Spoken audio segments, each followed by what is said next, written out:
इसमें से किसको फैट को इसमें नल कर दिया गया। कहाँ कहाँ आपको फैट नल दिख रहा है?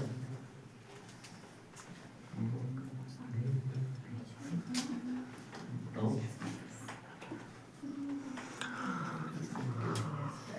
फैट की नलिंग कहाँ कहाँ दिख रही है? जहाँ फैट होगा।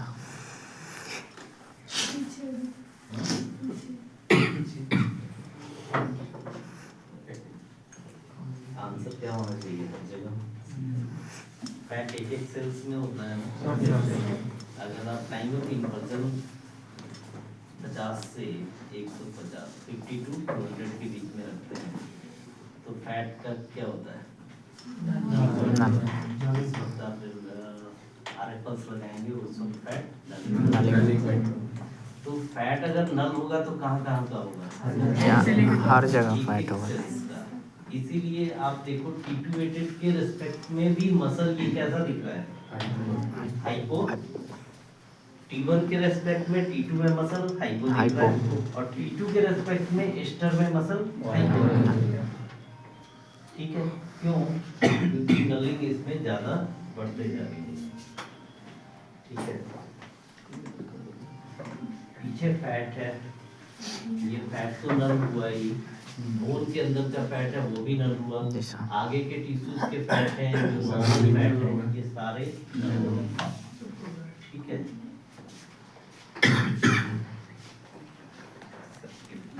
ये भी हाइपो है या नहीं है? Yes sir. बट यहाँ देखो तो इस मसल में थोड़े बहुत फैटी कंपोनेंट हैं सेल्स के अंदर। ठीक है, ना सिर्फ सेल्स के अंदर, आप सिर्फ इसी फैट को नहीं देखो, बोन जो ये बोन है वर्टेब्रल बॉडी, ये दिख रहा है थोड़ा थोड़ा फैट, ये हाइपर दिख रहा है। ठीक है, ये चीज आप इस इमेज में देखो और दिस इज द रीजन कि हम कभी भी फ्रैक्चर देखना होता है तो हम सिर्फ T2-8 पे रिलाई अगर आप ये देखो तो ऑलरेडी बोन हाइपर दिख रहा है, तो मिनिमल अगर एडिमा हो, जैसे कंप्रेस्ड फ्रैक्चर हो, कंप्रेस्ड फ्रैक्चर आपका कुछ समझ में ही नहीं आएगा। देखो इसमें तो वर्टेब्रल बॉडी में इसमें और इसमें थोड़े बहुत चेंजेस लग भी रहे हैं। जी सर, ये वर्टेब्रल बॉडी अलग दिख रहा है, ये अलग दिख रहा है, यहाँ पे वेज से थोड़ा सा लग रहा है ना। जी sir, maybe old fracture हो इसका। ठीक है, बट ये एक्यूट कब मानते हैं? जब एडिमा होता।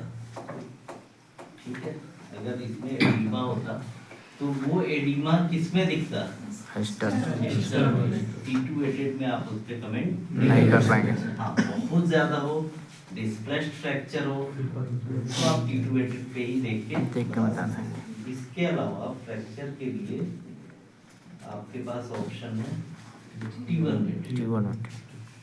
देखो इसमें एनाटॉमी, अब वो वर्टेब्रा कैसा दिख रहा है? हाइपो, नीचे से काउंट करें 5 4 3 2 1। L1 कैसा दिख रहा है? L1 की ये शेप, ये किसको बोलते हैं? इनप्लेट, सुपीरियर इनप्लेट, इंफीरियर इनप्लेट। तो ये वर्टेब्रल बॉडी की इंफीरियर इनप्लेट ऐसे वेज शेप लग रही है, तो मे बी इसमें क्या हुआ होगा, वो पहले का कंप्रेस्ड फ्रैक्चर, जो कि उसके सेल्स क्या हो गए? रिकवर्ड, बट शेप वही मेंटेन रह गया। ठीक है,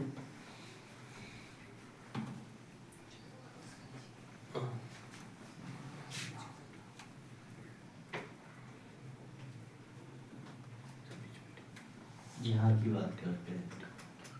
ये इस इमेज में आपको क्या दिख रहा है? वेरी गुड, बढ़िया इमेज है।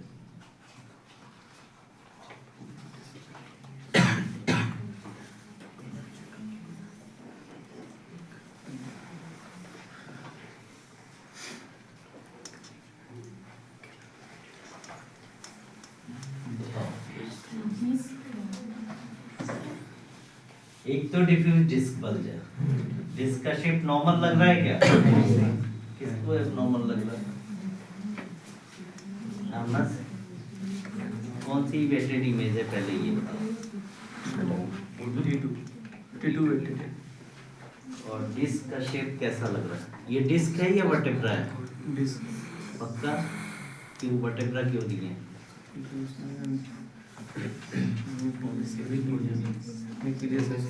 सेंटर में न्यूक्लियस है और सराउंडिंग में Another fiber.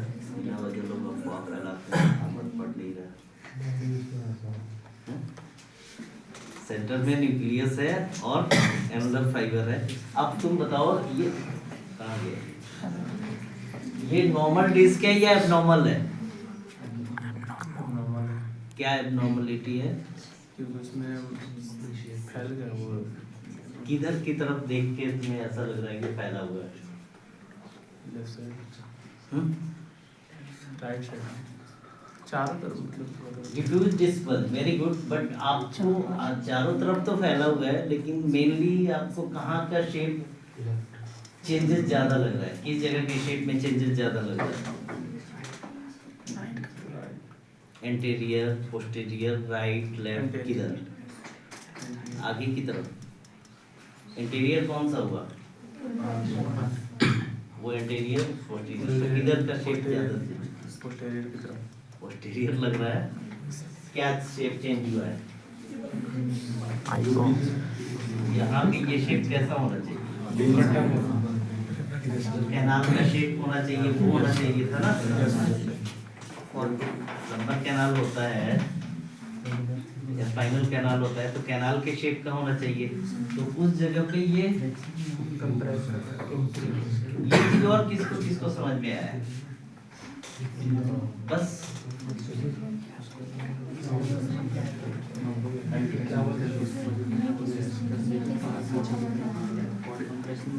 इसमें और कोई फाइंडिंग दिख रही है इस इमेज में?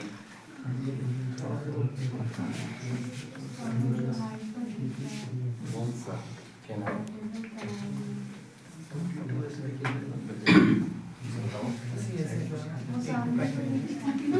सामने हर जगह हाइपर दिख रहा है मुझे, तो ये भी हाइपर दिख रहा है, ये भी हाइपर दिख रहा है।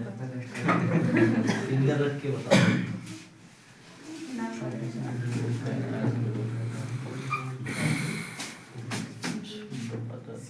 वो कैनाल के अंदर तो CSF और नर्व तो हो गई। कौन सा? बस मुदब्बिर सर वो जो डिस्क है उसका शेप चेंज हो गया। ठीक है। और इसमें जो है वो थोड़ा सा फैला हुआ है, वो जो हमारा जो एनुलर फाइबर है थोड़ा फैला हुआ है। चारों तरफ से फैला यानी डिफ्यूज डिस्क बल्ज है, सिंगल वर्ड में हम बोले तो। डिफ्यूज डिस्क बल्ज के अलावा और क्या फाइंडिंग दिख रही है? कल से लाना है क्या? लाइटर क्या होता है?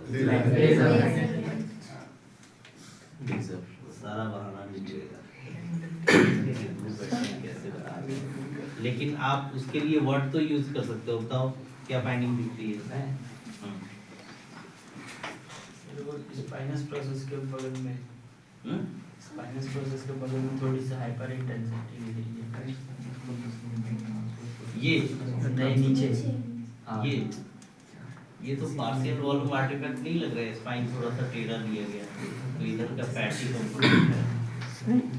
ये पार्शियल वॉल्यूम आर्टिफैक्ट, जब आप आर्टिफैक्ट पढ़ेंगे तो जैसे हल्का सा टेढ़ा लिया तो सिमेट्रिकल मसल नहीं आ रहा है।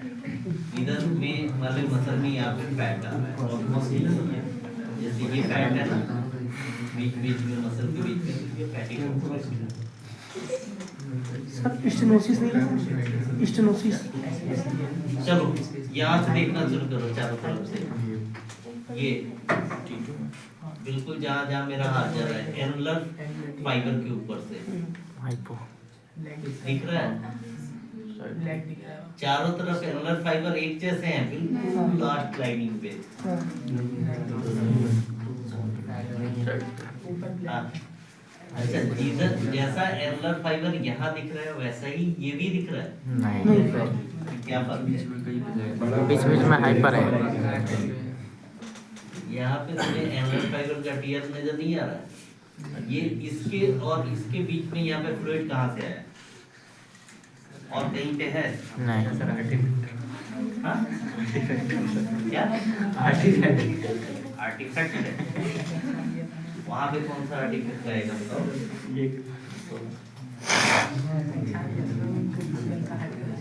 बोलो।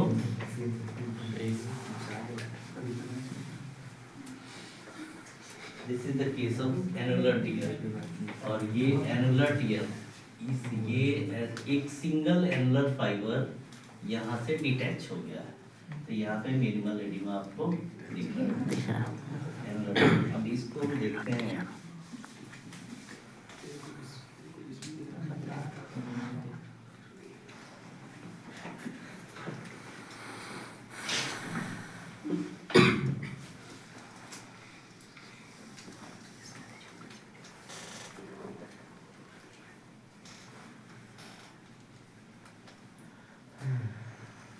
इतना क्लियरली विजुअलाइज नहीं हो पा रहा है क्योंकि ये थोड़ा सा इसका कंट्रास्ट एडजस्ट करेंगे तो हमें दिखाई देगा।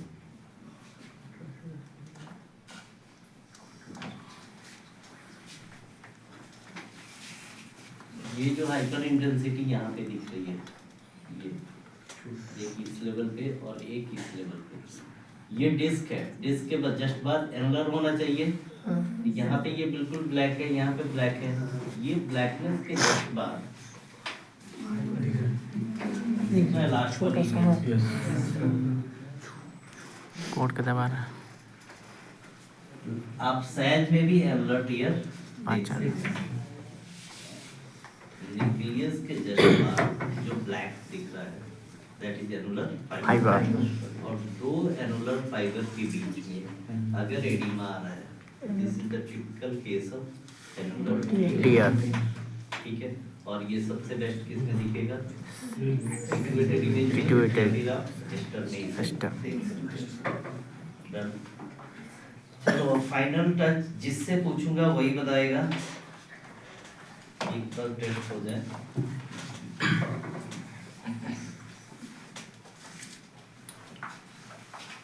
अजय, ये कौन सी वेटेड इमेज है?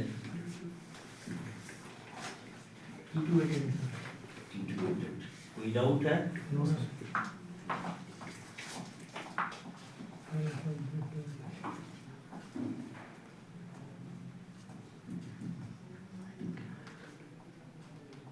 इसका T1 कहाँ गया? अभी तो हम T1 के लिए एक्सियल में T1। ये कौन सी वेटेड इमेज है? T1। T1। This one is ये सबको समझ में आने लगा है? सारे।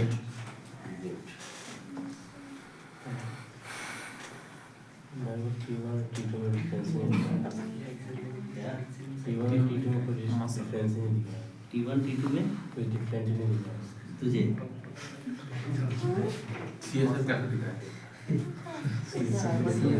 तो अभी तो हम उसी को डिस्कस कर रहे हैं ना। अभी तो रीजन बताया, मसल में फर्क नहीं नजर आ रहा। ये मसल इस मसल में और इस मसल में कोई फर्क नहीं नजर आ रहा। यही फर्क है। डिट्यूएटेड में हाइपो हो जाएगा। क्यों होगा? टीआरटी लॉन्ग होता है और मसल का रिलैक्सेशन टाइम क्या है? शॉर्ट है।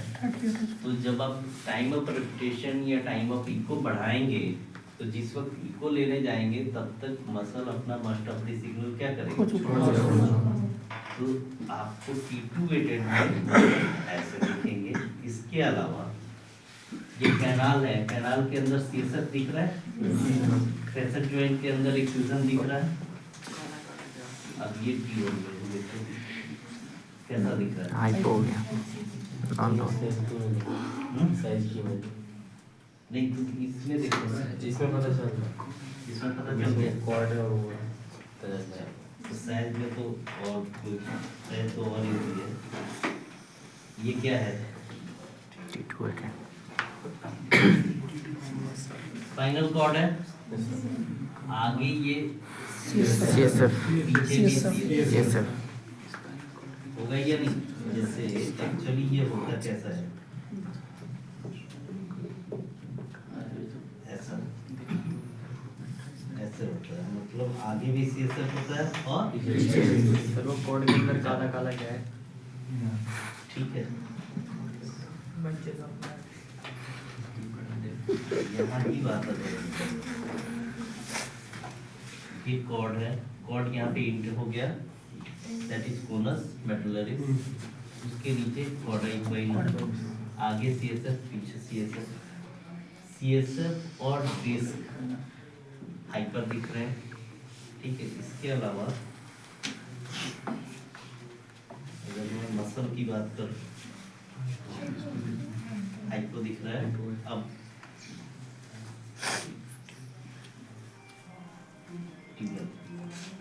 CSF कैसा दिख रहा है? Hypo.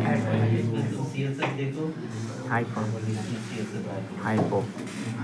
इसका CSF और ये CSF, बस CSF, T1 में hypo. बल्कि ये मसल देखो और ये मसल देखो। मसल के अलावा तुम फैट भी देखो, इवन की एनाटॉमी देखो, इसकी एनाटॉमी, ये बोन की मार्जिन देखो, ठीक है। तो मसल हाइपर दिख रहा है, CSF हाइपो हो गया, फैट हाइपर दिख रहा है विथ रेस्पेक्ट टू क्लियर है? पक्का? शाहिद जी सर, क्या स्टेटस है? ठीक है सर। समझ में आया ये? जी सर। ये कौन सी इमेज है? रजिस्टर का है। Very good. और ये सर हमारा T2 है सर। क्यों T2 है? T2 वेटेड, T2 वेटेड है, क्यों है? ठीक है सर, इसमें लॉन्ग टाइम होता है इसका। नहीं तो आपको इमेज में क्या फर्क दिख रहा है? इसमें आप क्या कैसे डिफाइन करोगे? ये सब CSF हाइपर दिख रहा है, यस सर। डिस्क का हाइपर दिख रहा है, ये T1 वेटेड अगर आप देखें तो डिस्क हाइपो दिख रहा है, CSF हाइपो दिख रहा है और muscle Hypo. With respect to T2 weighted hyper. आप किसी भी हाइपर इंटेंसिटी या हाइपो इंटेंसिटी की बात करते हैं तो ये टर्म क्या है? रेस्पेक्टिव।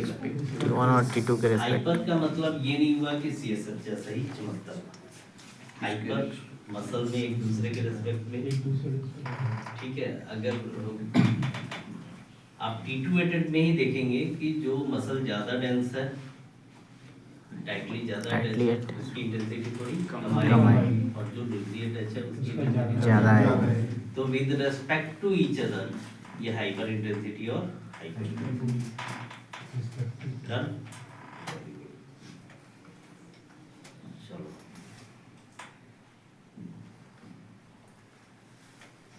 मुदब्बिर, यहाँ पे किडनी कहाँ दिख रही है?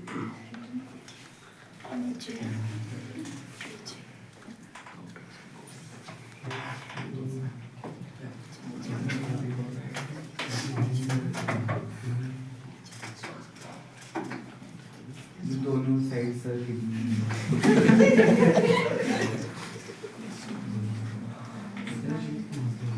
नीचे वाली नीचे ये वाली है या ये वाली? नीचे वाली नीचे वाली है। इसको बोलते हैं एरर मार्जिन, ठीक है। आप गलती कहाँ पे कर सकते हो ये मुझे पता है, और जिसने जिसने हंसा अभी उससे गलती कराऊंगा मैं।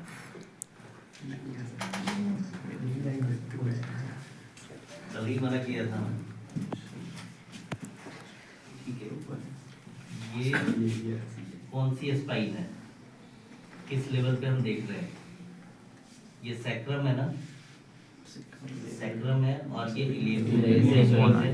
अभी ये हम किसकी स्टडी देख रहे हैं? लंबा।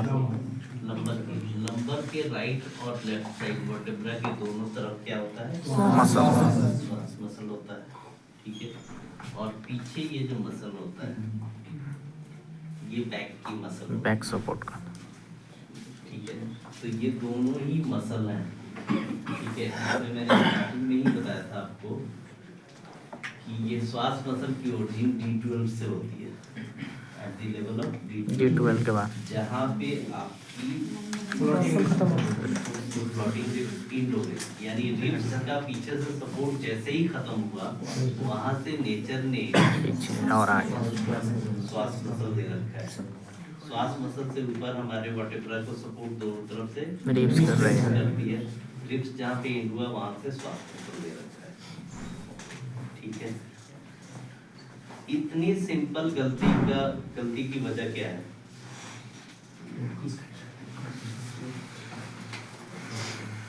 बताओ। प्रैक्टिस और घर पे पढ़ाई।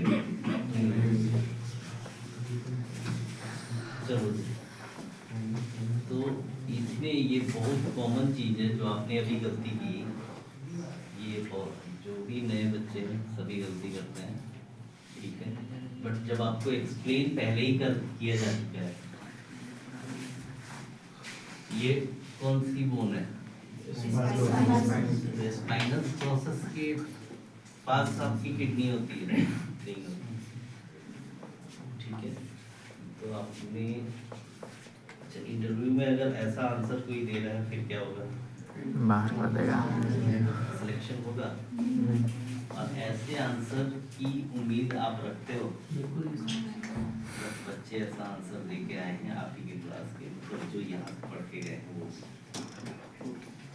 ठीक है। वजह क्या थी? क्लास में पढ़ लिया और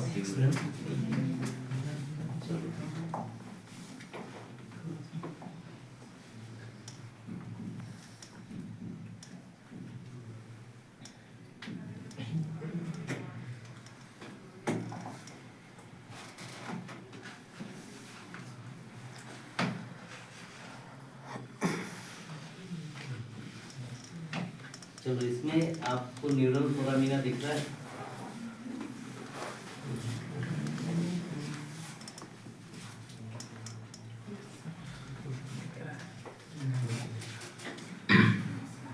यस और नो? जी सर। दिख रहा है? कहाँ पे है? इसके वहां से दिख रहा है तुम्हें? उस जगह से दिख रहा है?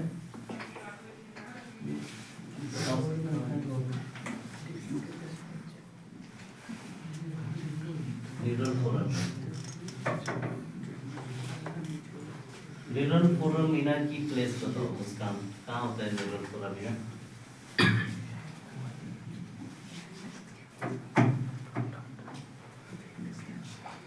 होता कहाँ है न्यूरल फोरामिना? कहाँ होता है? नहीं पता। कहाँ होता है?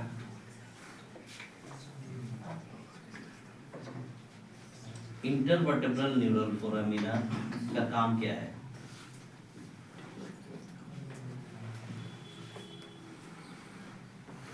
किसको किसको लग रहा है कि ये बहुत इजी क्वेश्चन है? नहीं लग रहा है? बस एज को ही लग रहा है।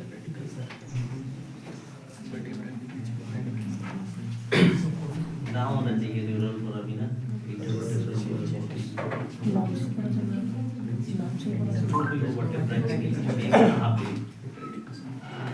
किस जगह?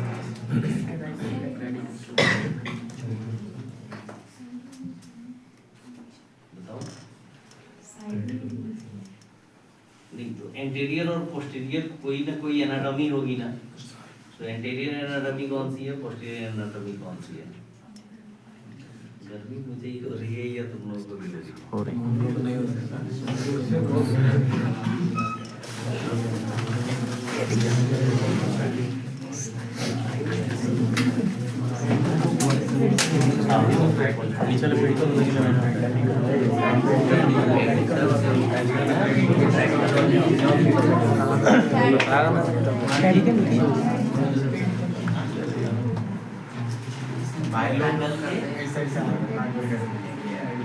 पेडिकल सुपीरियर होगा या एंटीरियर होगा या पोस्टीरियर होगा? पेडिकल पेडिकल सबसे पहले कहाँ होता है? लेटरल एस्पेक्ट में होता है। लेटरल दोनों तरफ। तो पेडिकल एंटीरियर कैसे हो गया? पेडिकल के पोस्टीरियर होता है हमारा स्पाइनस प्रोसेस। पेडिकल के पोस्टीरियर होता है स्पाइनस प्रोसेस, ठीक है। जिस लेवल पे पेडिकल होगा वहां पे आपका न्यूरल फोरामिना होगा क्या? अगर आप एक्सियल में कट करो तो जहां से पेडिकल निकल रहा है वहां पे न्यूरल फोरामिना दिखेगा। न्यूरल फोरामिना उसके सुपीरियर जाओगे या इंफीरियर जाओगे तभी दिखेगा ना। यस और नो? हाँ जी, नहीं समझ में आया उसका? नहीं समझ में। पेडिकल कहाँ से निकल रहा है? वर्टेब्रल बॉडी से, राइट और लेफ्ट दोनों तरफ से। पेडिकल के ऊपर अगर जाओगे तो वर्टेब्रल बॉडी का पार्ट मिलेगा और जहाँ पे वर्टेब्रा एंड होगा उस जगह पे क्या होगा? डिस्क।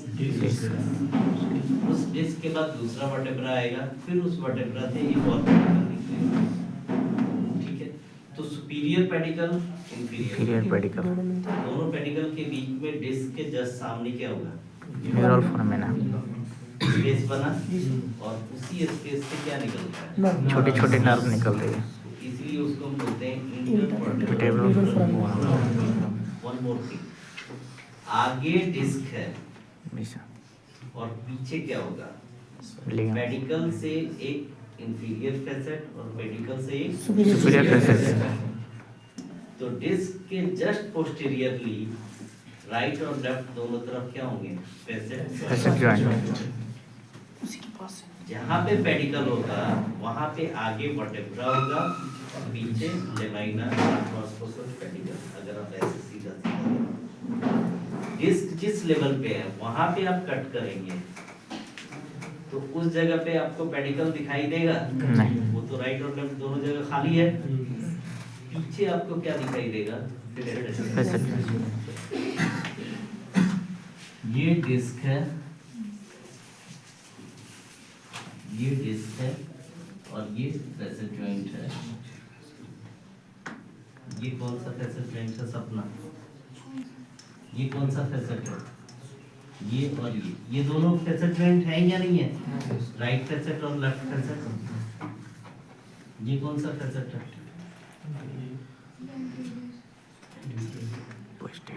ये तो एंटीरियर एस्पेक्ट में है, लेकिन है कौन सा? फेसेट कितने होते हैं? कौन कौन से? Superior, inferior. तो एंटीरियर फेसेट कहाँ से आ गया? ये कौन सा हुआ? सुपीरियर है या इंफीरियर? किसको भी इसको याद था? याद था तो हाथ उठाना है, ठीक है। ये सुपीरियर फेसेट, ये इंफीरियर फेसेट। ये वाली क्लास किसी की नहीं छूटी है? छुट्टी है? नहीं सर। नहीं छुट्टी है ना? तो सबको आना चाहिए। ये सुपीरियर फेसेट, इंफीरियर फेसेट, ये आपका राइट का फेसेट जॉइंट, लेफ्ट का फेसेट जॉइंट। इस वर्टेब्रा के जस्ट पीछे ये जो स्पेस है इंटरफेसेट। Right intervertebral, left. ये नर्व निकलती है, ये नर्व निकलती है यहाँ से। ये नर्व अब इमेज के जैसे हम स्क्रॉल करेंगे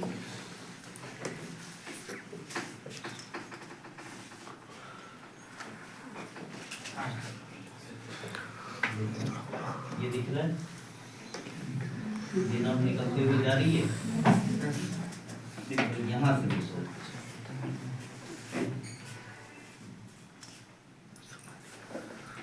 इस लेवल से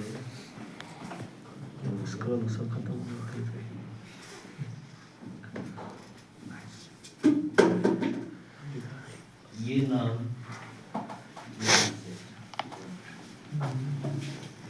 इस जगह से देखना। अभी नर्व कोई नहीं दिख रही, ये नर्व और ये नर्व दिखा, डॉट डॉट सा दिखा, पूरा इधर होता है।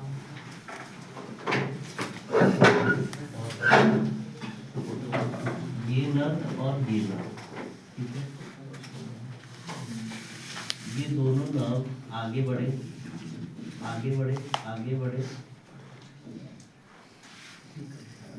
तो ये जहां से निकल रहे हैं, ये दिस वेरी ओपनिंग पहले यहाँ पे थे, तो इस जगह पे ये पेडिकल है, दिख रहा है ना, ये पेडिकल है, ये लेमाइना हो गया, ये ट्रांसवर्स प्रोसेस, स्पाइनस प्रोसेस, और ये फैसेट जॉइंट की कंटिन्यूटी दिख रही है। अब आप ऊपर जाओ, जा रहे हो, जैसे जा रहे हो पेडिकल खत्म हो गया, पेडिकल खत्म और वर्टिब्रल ये डिस्क शुरू, और पीछे फैसेट जॉइंट, ये नर्व निकल गया। तो नर्व क्लियरली निकल रहा है या नहीं निकल रहा है? यहाँ से निकला और ये निकलते हुए आगे बढ़ गया, ठीक है। कोई डाउट है? ठीक है। अब ये जो डिस्क बल्ज हुआ है, ये तो डिफ्यूज डिस्क बल्ज है, ये दोनों नर्व को टच कर रहा है क्या? नहीं से टच कर रहा है, नहीं से टच कर रहा है। जब तक ये नर्व को टच नहीं करेगा तब तक रेडिएटिंग पेन या नर्वनेस पेशेंट को नहीं होगा। इस केस में पेशेंट को लोकलाइज पेन, सिर्फ बैकएक, और वो भी किस लेवल का? जिस लेवल पे डिस्क बल्ज है, सिर्फ और सिर्फ उस लेवल पे। क्लियर? अगर उस लेवल पे डिस्क बल्ज इतना ज्यादा हो गया कि वो नर्व को टच कर रहा है, कंप्रेस करेगा, तो फिर radiating pain, and that very pain is known as radiating pain, radiculopathy। Radiculopathy. अब कल यहाँ सिस्टम होगा और कल फाइनल टच दूंगा मैं स्पाइन का, ठीक है। कुछ बच्चों का क्लियर हो गया है, कुछ बच्चों का क्लियर नहीं है। आपने क्या करना है?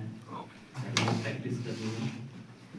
यू हैव रेडियोपीडिया, इमेज है, देखना है, और अकेले अकेले पढ़ोगे काम नहीं करेगा। अकेले पढ़ोगे हमेशा यू विल गेट कंफ्यूज्ड, ठीक है। मतलब 2 बंदे 3, कम से कम 2, ठीक है। मेडिकल